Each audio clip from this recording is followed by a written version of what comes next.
Salve, salve meus batedores de escanteio, tudo bem com vocês, gente?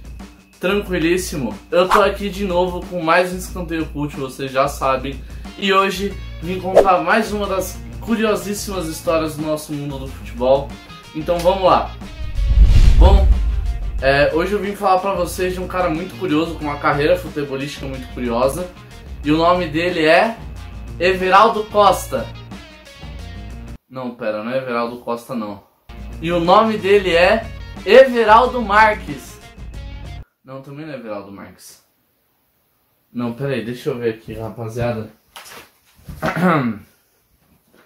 Ah, pô, confundi o ídolo. Hoje a gente veio falar do Evaristo de Macedo, um dos jogadores com a carreira mais curiosa de todos os tempos. O Zagallo disse que esse cara jogaria onde ele quisesse, porque ele joga muito. E aparentemente ele jogava muito dentro e fora das quadras, se é que você me entende. Bom, quem que é esse Evaristo de Macedo? Eu nunca ouvi falar dele. Vinícius, pelo amor de Deus, me conta. Vou te contar. Mas para isso, vamos começar do começo e falar da carreira dele, que durou basicamente os anos 50 e os anos 60 do século passado. Ele é carioca e ele começou em 1950 num clube especialíssimo, no Madureira. Chiquitum, Madureira. Chiquitum, chiquitum. Bom, voltando, perdão, acho que eu me distraí um pouco. Ele começou bem no Madureira, ficou 2 aninhos lá e após fazer 27 gols e ser um destaque, ele chamou a atenção de ninguém mais, ninguém menos do que o nosso gigante Flamengo, o nosso Mengão. Muito antes de dezembro de 81, ele já tinha Evaristo de Macedo. E o Evaristo foi pro Mengão e foi avassalador. Ele começou a meter gol à torta e à direito e começou a ganhar muito título. Agora se liga os números desse cara pelo Flamengo. Ele foi tricampeão carioca de 53 até 55 e meteu nada mais nada menos do que 103 gols em 190 jogos. Inclusive ele chegou a ser convocado para a Olimpíada de 52 enquanto ele jogava pelo Flamengo e jogou pela seleção jovem, né? Que eu não sei se vocês lembram, mas é assim que funciona o formato da Olimpíada. Geralmente vai a seleção jovem para representar o Brasil e ele jogou bem lá, apesar de não ter ganho a medalha, né? Com um desempenho bom dele no Flamengo, ganhando vários títulos e guardando muitos gols, ele começou a chamar a atenção da Europa. Só que antes disso ele ia começar a história dele pela amarelinha. Ele começou a aparecer na convocação da seleção brasileira em 55. Guardem essa informação porque ela vai ser importante daqui a pouco. Logo após essa saraivada de títulos pelo Flamengo, ele se transferiu para ninguém mais, ninguém menos do que os nossos queridos blaugranas, o Barcelona, muito maior do que o Messi, inclusive. O Barcelona contratou ele em 57. E o que aconteceu foi, na época, o Barcelona vetava os jogadores de ir para a seleção. Até porque o campeonato espanhol não parava para competições internacionais na época. Então, por exemplo, na Copa de 58, a gente não contou com a presença do Evaristo no nosso esquadrão. E, no geral, pela carreira dele na Europa, ele acabou jogando pouquíssimo na seleção, fazendo 15 jogos e 8 gols.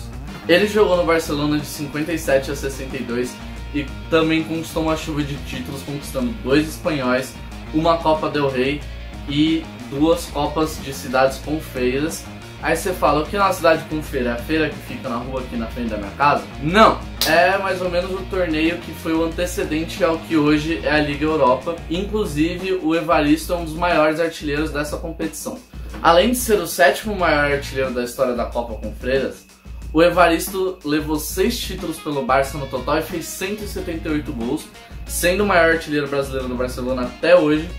E por causa disso ele ganhou um status de ídolo dentro da Catalunha. Em 62 ele saiu do Barça com esse status de ídolo.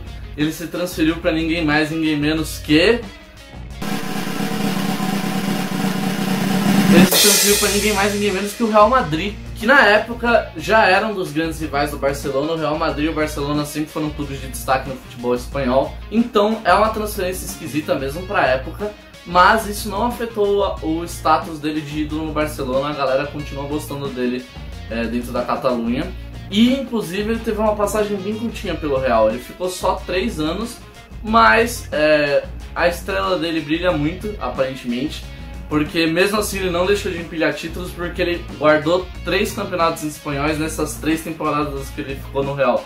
Ele não perdeu nenhum campeonato espanhol enquanto ele jogou pelo Real Madrid. Ele não virou um ídolo do Real Madrid, mas ele virou um jogador que é querido pela torcida, minimamente pelo menos, porque ele fez parte de uma fase vitoriosa do Real que encaixou 3 espanhóis seguidos. Tendo passado esses 3 aninhos no Real, com 32 anos ele resolveu que era hora de voltar pro Brasil, de voltar pro seu time. Infelizmente ele não voltou pro Madureira, eu queria muito poder cantar de novo, mas ele voltou pro Flamengo. E essa acabou sendo a fase mais apagada da carreira dele, porque ele só conquistou o Carioca de 65, o que já é um título. Falar que você só conquistou um título talvez mostre o quanto ele era vencedor, mas o fato é que foi a parte mais apagada. Ele encerrou a carreira logo depois, em 1967. Mas ele não encerrou a carreira, porque na verdade ele virou técnico. E ele teve uma carreira de técnico não com tanto sucesso quanto ele teve de jogador, mas foi uma carreira bastante longínqua. Ele acabou não sendo um técnico tão bem considerado, tanto que poucas vezes ele conseguiu guardar um emprego de vários anos. Ele treinou por 36 anos e acabou tendo 31 empregos diferentes nesse meio tempo. Mas ele teve passagens mais notórias pelo Bahia, que ele treinou 8 vezes distintas, pelo São Caetano, que ele treinou por um bom período dos anos 70, o Barcelona, que ele treinou por um bom período dos anos 80, e o Qatar, que daqui a pouco eu vou falar um pouquinho mais. Ele acabou assumindo um cargo de bastante importância no Qatar. Ele treinou vários níveis da seleção e teve relação com muitos jogadores.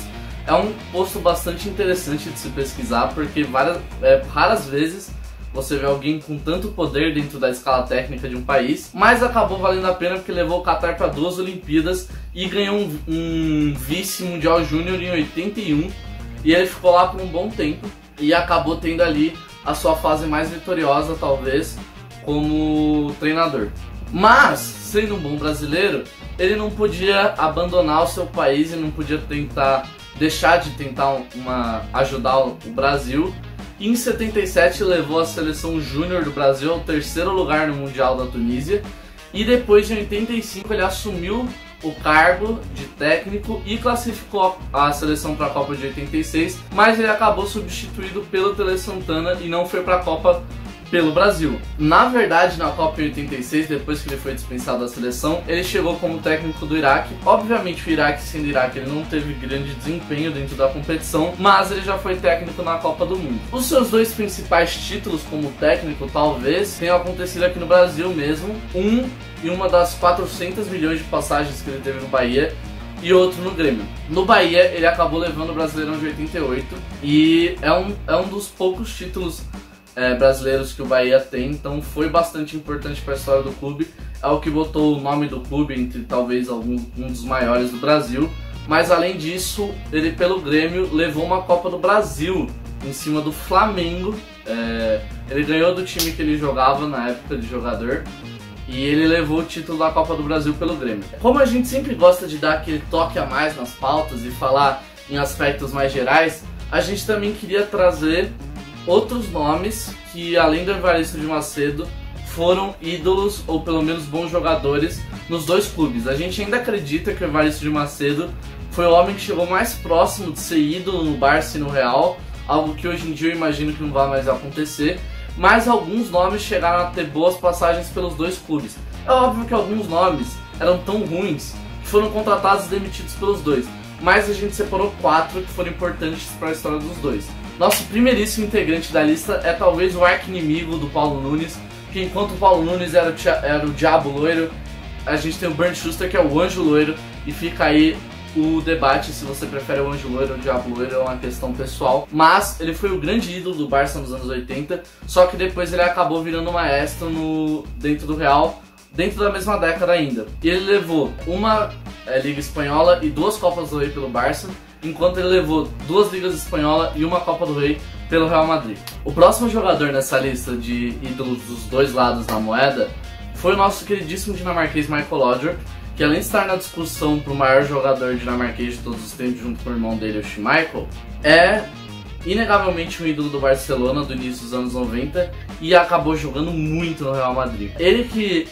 foi um dos principais nomes para a remontada do Barcelona durante os anos 90 e depois ele acabou sendo um dos principais nomes para combater essa revirada do Barcelona durante a mesma década. Bom, o homem não é ídolo à toa. No Barça ele ganhou uma Copa do Rei, 4 La Ligas e uma Champions, além de ter ganhado mais uma La Liga no Real, e não é à toa que ele é também alguém que se aproxima de ser ídolo nos dois clubes, apesar de ele ser mais ídolo no Barça nesse caso. Bom, e agora vem talvez a figura mais polêmica dos 4 que eu citei, talvez a que vocês esperassem, que é o nosso queridíssimo Luís Figo, o homem que teve uma cabeça de porco morto atirado em sua direção na época do escanteio. Mas o Luís Figo jogava muito, ele é o Cristiano Ronaldo antes do Cristiano Ronaldo, um português bom de bola. No Barça ele ganhou bastante coisa, ele ganhou 2 La Ligas e 2 Copas do Rei, enquanto no Real ele conseguiu garantir 2 La Ligas, uma Champions, além de levar a bola de ouro como melhor jogador do mundo na época que ele jogava pelo Real. Então ele talvez seja mais ídolo no Real, mas antes de ir pro Real ele era muito ídolo pro Barça, que ele acabou perdendo o respeito do Barça quando ele fez essa troca. Além disso, por último, tem o Ronaldo Fenômeno, que antes de fazer talvez os principais anos da sua carreira no Corinthians, fazendo aquele golaço de cavadinha contra o Santos, que todo mundo conhece, antes dele passar por essa fase grandiosa, ele também jogou com os clubinhos da Europa, mas não importa tanto, e ele jogou pelo Barça e pelo Real Madrid. Infelizmente o Ronaldo acabou dando um azar na carreira dele por clubes, porque ele não ganhou tantos títulos importantes, tanto que no Barça ele ganhou uma Copa do Rei e no Real ele ganhou uma La Liga.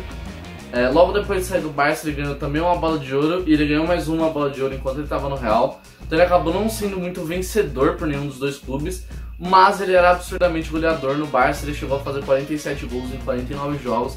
Ele jogou muito naquele Real dos Galácticos também, todo mundo conhece, lembra dos golaços dele, aquele voleio que ele pega a bola pingando no chão, absurdo. Sou muito fã do Ronaldo e ele é o maior camisa 9 da história, e quem discorda aí na sua casa, porque quem tá fazendo vídeo sou eu, e eu não vou te ouvir. Um beijo pra você que discorda de mim. Além disso, a gente tem o goleiro Zamora, que é bem antigo e jogou nos anos 20 pelo Barça, nos anos 30 pelo Real. Tem menos destaque, mas é um goleiro relativamente famoso para quem conhece da história dos clubes. E a gente teve o Luiz Henrique, que jogou bastante tempo e jogou bem nos dois. O que mostra que para você ser que nem o Evaristo de Macedo, você precisa jogar muita bola, ser muito importante em dois dos maiores clubes de todo mundo. Mas, por hoje é tudo, pessoal. Espero que vocês tenham gostado de mais uma história linda e maravilhosa do mundo do futebol. Dessa vez sobre o nosso queridíssimo Evaristo de Macedo.